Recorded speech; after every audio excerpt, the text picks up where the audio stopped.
How to play games on Snapchat. Hi everyone, I'm here to assist you today. Without any delay, let's jump right in. First, open Snapchat on your device. Click on the chat icon at the bottom left corner of your screen, which will open all your chats. Now, click on the chat where you want to play game.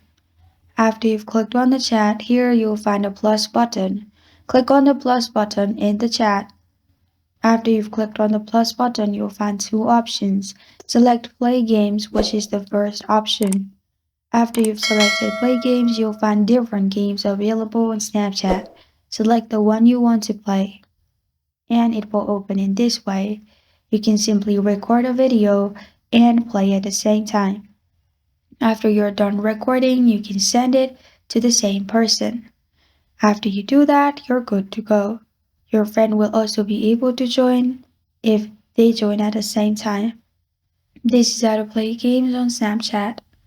Thank you for joining me today. If this video helps you out, please leave a like and subscribe for more. Got a question or want to suggest the topic? Comment below. Thank you for watching.